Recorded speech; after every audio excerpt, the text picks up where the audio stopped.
to Let's Play Great Ace Attorney 2 Resolve.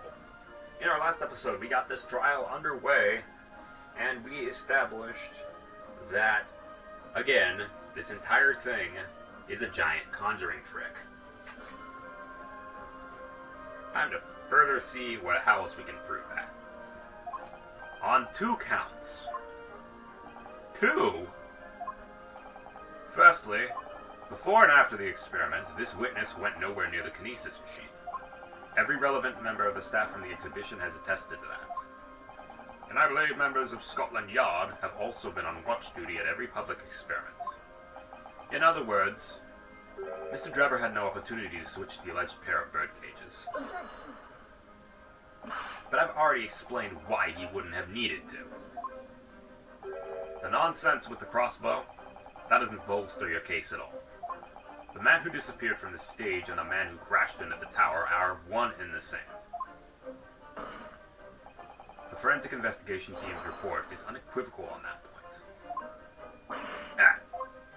And the second flaw in your assertion is a distinct lack of motive. Why would this man have wanted to take this victim's life? He had no reason to do so. There's the motive. Do I have to think of everything myself? I have here a contract provided by the witness. What contract's this, Lord Van Zeeks? The contract into which Mr. Drebber entered with the victim, Mr. Asman. It reads, Mr. Drebber is to receive 30% of all remunerations from government grants or other income. 30%? Certainly very favorable contractual conditions. But there was one very important provision bolted into that clause. What provision? Mr. Drebber may only uphold this right on condition that both contracting parties are alive. In other words, if either of us were to die, the contract would become null and void. Excuse me. So you see, I had nothing to gain from Mr. Asman's death, the diametric opposite, in fact. Need I say more? The witness had neither an opportunity nor a reason to commit the alleged crime. In short, the possibility of Mr. Drebber having done as you suggest is nil. Ow.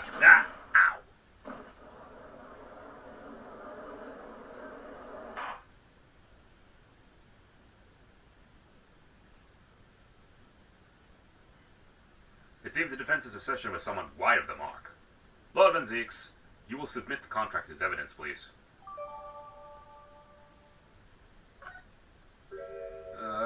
It's true. If Drebber had no opportunity to switch the birdcage on the stage with one in the Crystal Tower, he couldn't have done it. And in any case, I have no idea what his motive might have been. There's one aspect of your argument that still holds true, however. There were 2 birdcages. The prosecution is unable to deny that. So I'm sure you're on the right lines, Mr. Naruhodo, and I have no doubt there are other aspects of your assertion that are undeniable truths too. Well, it would seem that the defense has no rejoinder to offer. What the hell is that word?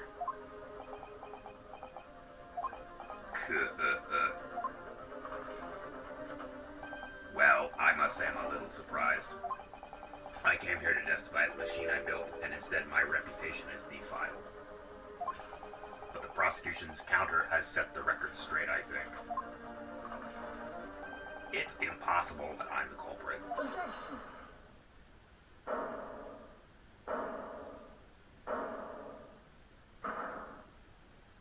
At the beginning of this trial, we believed that there was only 1 birdcage. Yet now we know there must have been 2. In other words, there was more to the demonstration than we realized at first.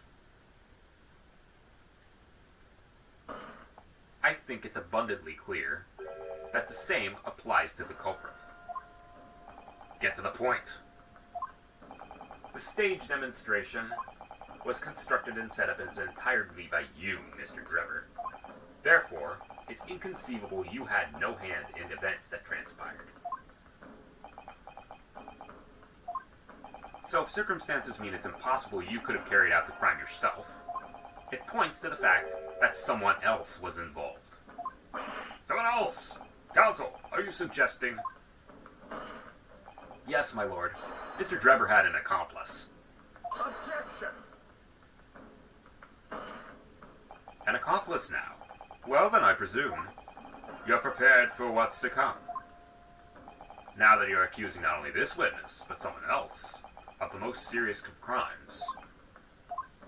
Go big or go home. These accusations turn out to be false. Then make no mistake. The prosecution will demand an equally serious punishment for your slander. Well, counsel, do you intend to pursue this course and formally accuse another party of involvement on the matter? Something's been bothering me about a certain someone. This is little more than a hunch on my part. But I don't know for sure if Dweber had an accomplice or if even if he really is the culprit here. One way or another, though, I have to make my position clear. As a lawyer, so what's my stance going to be? Did Drebber have an accomplice or not? We have to name it. The defense is ready to name Mr. Drebber's accomplice. Somehow the two bird cages must have been switched. Everything points to that. Yet according to the coroner's report, that's not a possibility. Time to bring the coroner out. But that inconsistency itself is a clue. Counsel! My lord, you have received a stark warning already. If you are nevertheless determined, then I must now ask you to identify this alleged accomplice by name. So your answer, please.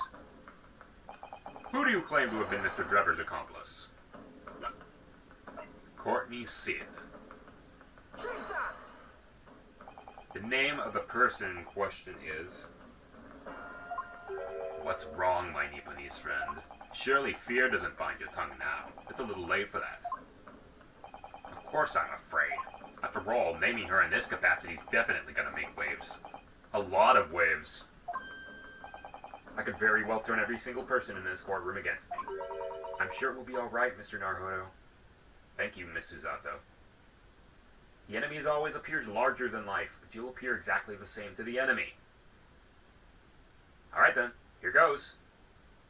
You've kept us waiting long enough. Your answer, counsel, now. The person who colluded with Mr. Drebber in order to carry out this wicked crime is Scotland Yard's coroner, Dr. Courtney Sithe. What the blazes are you talking about, Dr. Sithe? The head of the forensic investigation team and the coroner who conducted the autopsy on the victim?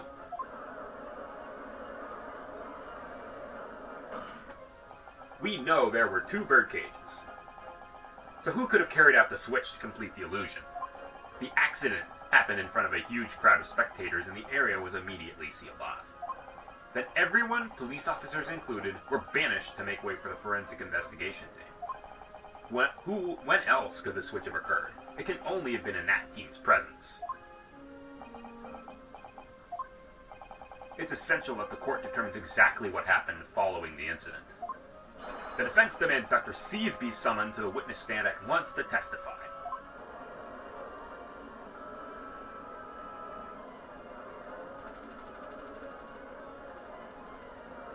You're a nerve lad.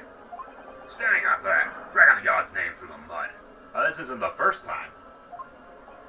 I didn't mean to. I know that woman very well. There's no better bedroom worker out there. How dare you call her a criminal? My learned friend's imagination appears to be wilder than the East End at night. But the recklessness of your accusation aside, there's another grave problem with your argument. One which the prosecution demands you address at once. Okay, then. Oh my word. Who do you claim acted as the victim's doppelganger? What? Certainly, if the birdcage containing the body of the victim was exchanged for another, that cage must also have contained the body. And yet, no missing persons or accidental deaths of anyone even remotely resembling the victim have been reported. Which means there was no one, dead or alive, who could have fulfilled the role of a body double for Mr. Asman. That's true. If my argument is that there are 2 bird cages, there must have been one person inside each. I don't know if I've got an answer to this yet, have I? Yeah, we do. We do. We will present our evidence.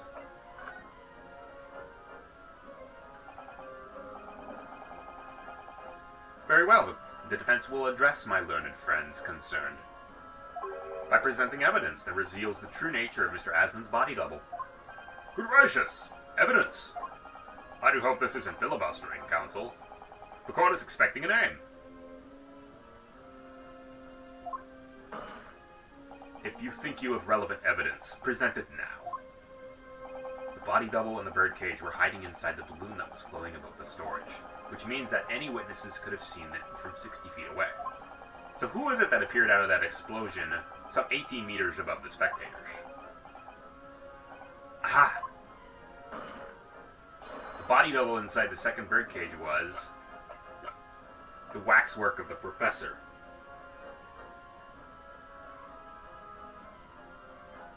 Take that! We know that the victim, Mr. Asmon, was in the birdcage that was situated inside the kinesis machine on stage. And therefore, he couldn't have been inside the second birdcage. Instead, that contained something else. What's been described as a body double, which is what fell from the sky and crashed into the Crystal Tower. Yes, counsel, according to your somewhat elaborate version of events. And that body double inside the second birdcage was, in fact... It's alright, Mr. Naruhodo. You're ready for this. Just steel yourself and come out with it. Thank you, Mr. Zato. I needed that. As I was saying, the body double inside the second birdcage was, and as unbelievable it may seem, that thing there.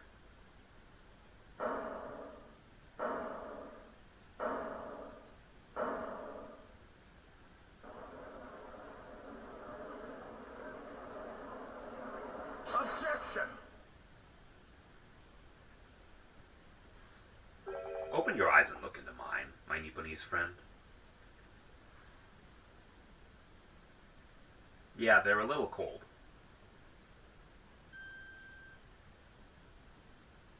Now tell me, what are you playing at? Stand firm now.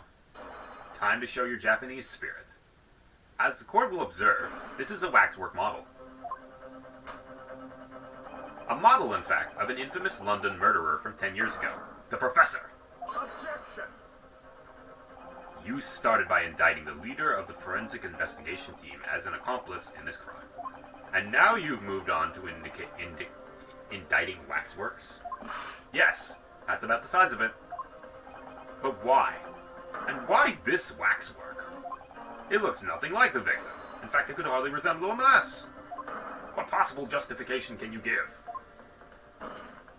If you want to know about why, ask Mr. Drebber. What? Just days before Professor Harebrain performed his public demonstration, Mr. Drebber abducted this model from Madame Tispel's. Did you just say abducted? And 2 days after the incident at the Grey exhibition, he returned it to the museum. Then the timing... Is this true, Mr. Drebber?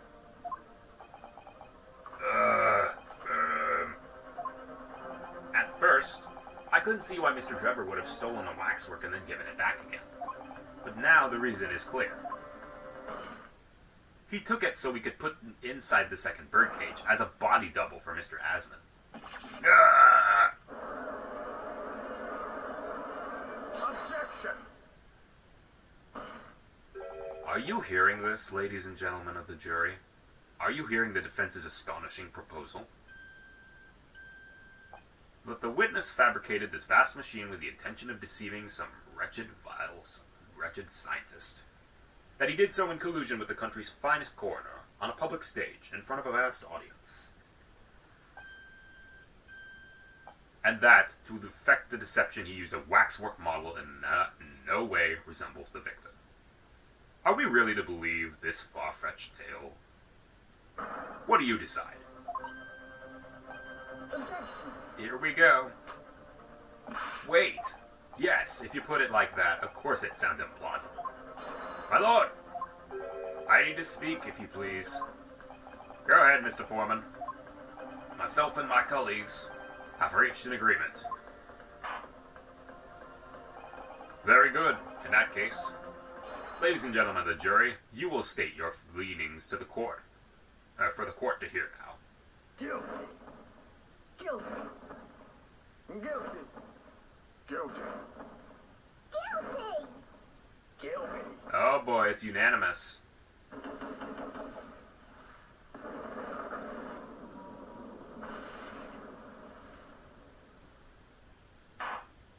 So, as indicated by the foreman, the jury has reached consensus. I knew that was gonna happen. We shall get through this, Mr. Naruhodo, as we always do, and uncover some new truths along the way, I'm quite sure. Yeah, I agree. I'm gonna have to appeal to the jurors as usual, if I can persuade them to change their minds.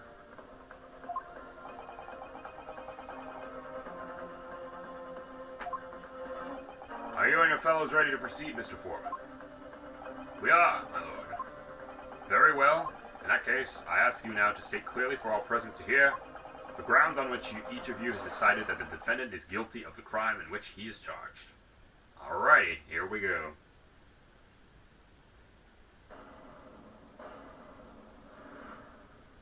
The jurors' contentions. I known that woman for years. She'd never be an accomplice to anything. It's utter nonsense to think those two would ever be conniving with one another. Oh dear, this is most troubling. But surely the waxwork the man stole has nothing to do with the coroner, is it? I've had my own problems with members of the police. I do not trust them much. I've seen no rigorous proof that the waxwork has ever been inside the birdcage. It's conjecture. Accusing someone without raw evidences. He's not a proper job, is he? I won't have it.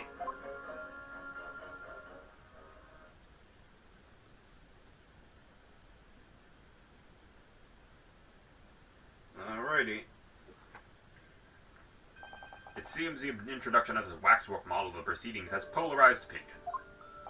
Given that its face is obscured and its build is in no way resembles that of the victim, I can only applaud my learned friend's temerity at suggesting it was Mr. Asmund's body double. Yes, the applause is deafening, and yes, I know it seems extraordinary. But that's the point. That's why I have a strong feeling it's actually a greater clue than anyone yet realizes. What are you thinking, Mr. Naruhodo? I can't explain why at the moment, but I feel as though there's a specific reason why it was used, and why it had to be this model. Really? A reason why nothing else would do, you mean? Yes, and I'm convinced. It's something far more significant than whether or not the model looked like the victim. Oh, no, that's the case. We must prevent the trial from ending prematurely at all costs. Yes, agreed. I have to find a way out of this. If you are ready, counsel, you may proceed with the summation examination. Yes, my lord.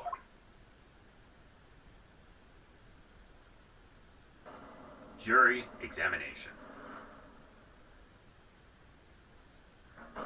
Alright, number 6.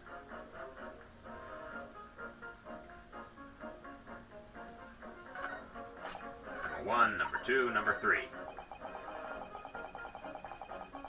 Hold it! What sort of problems? Let's just say we've run into each other on numerous occasions while I've been performing on the street. Right, I see. Obviously, artists such as myself cannot appear on stage as we work in close proximity to our audiences. So we perform a great magic in parks, and street corners, and the like. But the police use any excuse to make our lives difficult. Oh? Somebody's not having that.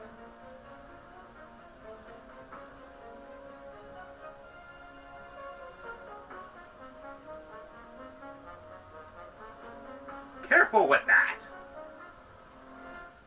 Excuse me.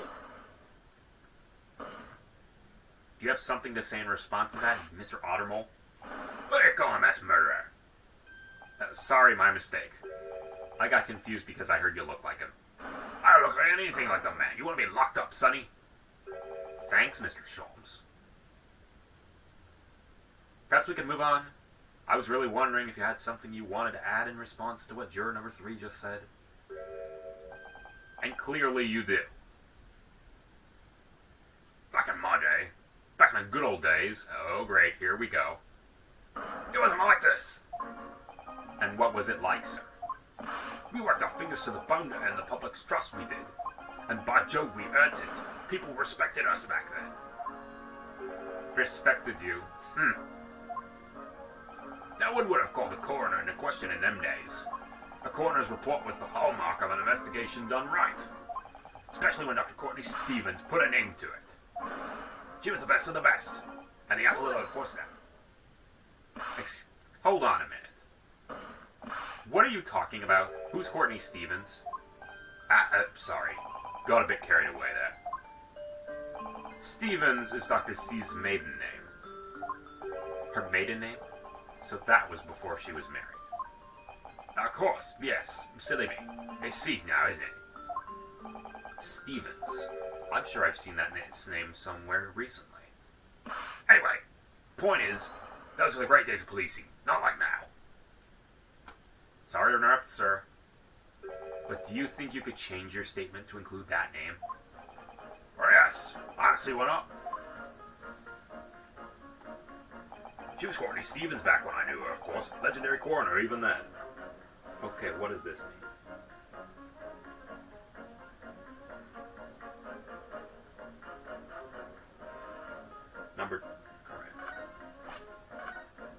Oh dear, this is most troubling, but surely the waxwork of the man stole has nothing to do with the coroner, isn't it?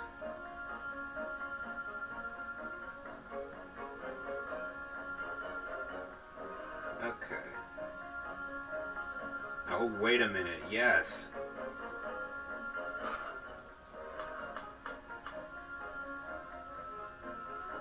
Objection. These two statements clearly contradict each other. Good gracious! To whose statements do you refer to, counsel? Juror number 2. Oh gosh, me? Oh, what can I do for you? I presume you heard what juror number 6 said in his statement. It's brought to light the maiden name of the coroner, Dr. Sithe, which in turn has revealed a connection that wasn't apparent before. Well, naturally, as a woman of society, I find such connections and relationships irresistible. But oh golly, I'm afraid I fail to see what you mean. Dr. C's maiden name is Stevens, and through that name, the coroner is very definitely linked to the waxwork of the killer. The defense has evidence to prove it.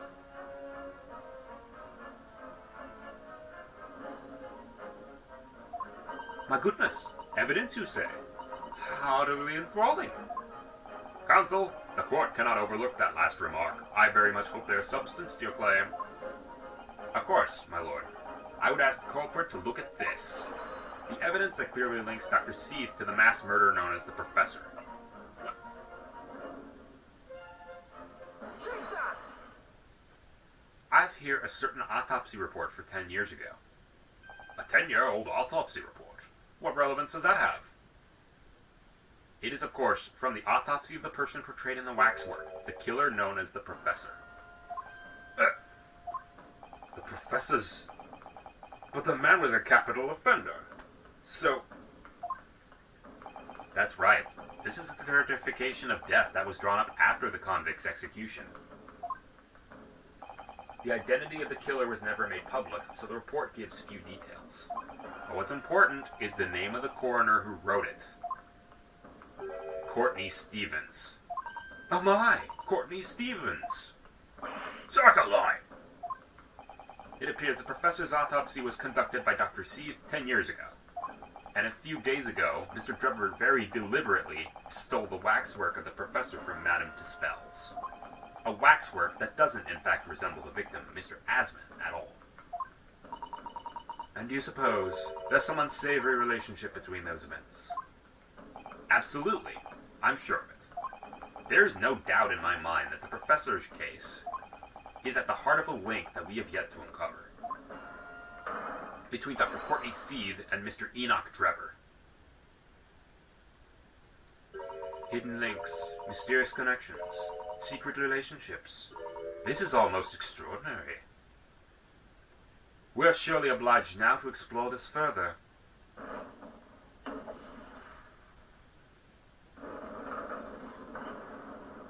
we got one of them. Quite right. We can't let this trial come to an end now. Not while there's this cloud of suspicion hanging over the yard's best coroner. Put that away. It wasn't like this in my day, but we're still here to uphold justice in the end. Alright, we changed him, too.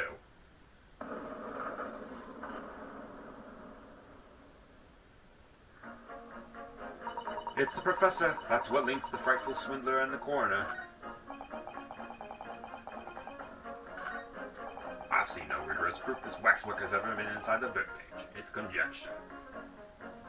Alrighty.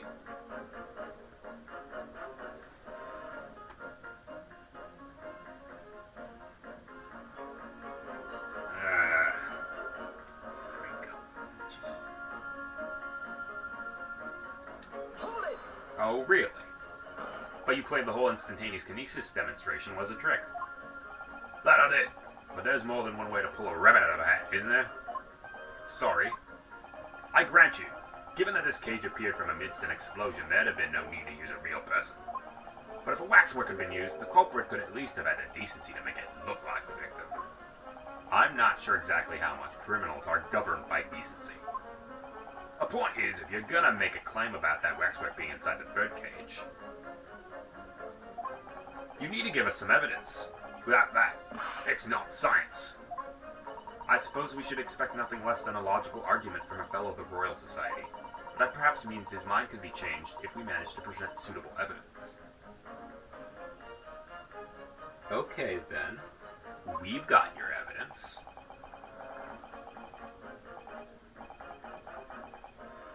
Damn straight we have evidence. We have that piece of glass. I have something I'd like you to see, sir. Oh? I must warn you, I firmly believe it's only wise to trust men in white coats. So given your jet black outfit, I don't mind admitting to a sense of trepidation here. You're wearing one yourself. Looking in the mirror must be very trying. Alrighty. So, there's the glass. Take that! What's that? A piece of glass? Those are usually thick for glass. Yes, it's a piece of broken glass that we found inside the jacket on the waxwork.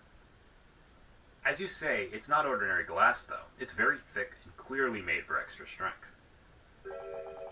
Much like the special glass that was developed for the construction of the Crystal Tower. The Crystal Tower. Holy smoke! Exactly, the centerpiece of the Great Exhibition, where the very incident we're talking about took place. On the day that in question, the birdcage fell from above and smashed through a window of that special glass. From whence this small piece originated. Is that it? Precisely. So what do you say? Now that clear evidence in support of the assertion has been placed before you.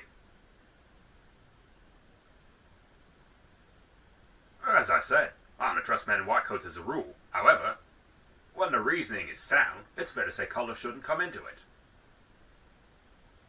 Good man. In the light of what you showed me here, yes, I feel obliged to change my position on the matter. In that case, juror number 4, you will amend your test statement now, please. The presence of that piece of glass leaves me in little doubt that the waxwork was indeed inside that birdcage. Alright. I think we can. There we go. Alrighty. Those two statements clearly contradict each other. Good gracious! Whose statements do you refer? If you could put down your corn for a moment, juror number 5. Oh, you mean me? You're not even supposed to be here because you're too young, but alright. You've pointed out that it's wrong to make an accusation without evidence. But the accusation that the waxwork model was inside the second birdcage on the day in question is not without supporting evidence, as the defense demonstrated to the juror sitting right beside you. Oh, is that right? Are you even paying attention? Would it be fair to say you didn't follow the argument? I don't understand much besides Colonel Culp, to be honest. Of course you don't. if I could interject here. Please do, sir. Please do. Now that this assertion of yours about the waxwork has been backed up by some solid evidence, it would be wrong of me, as a man of science, not to pursue the matter further.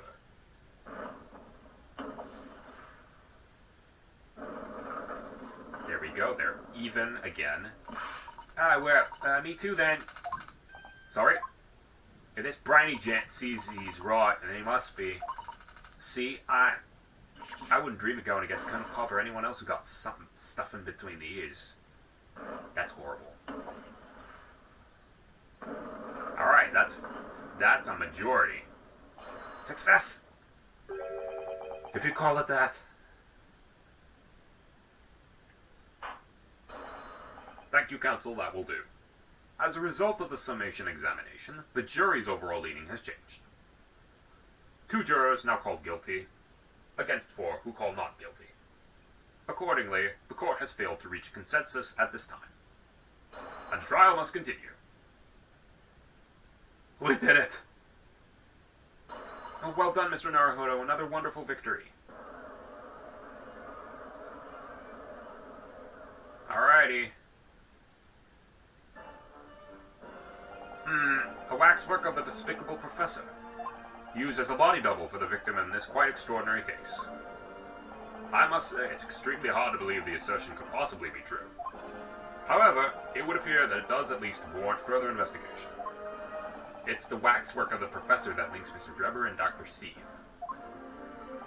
And I'm convinced that there's a special significance to that link.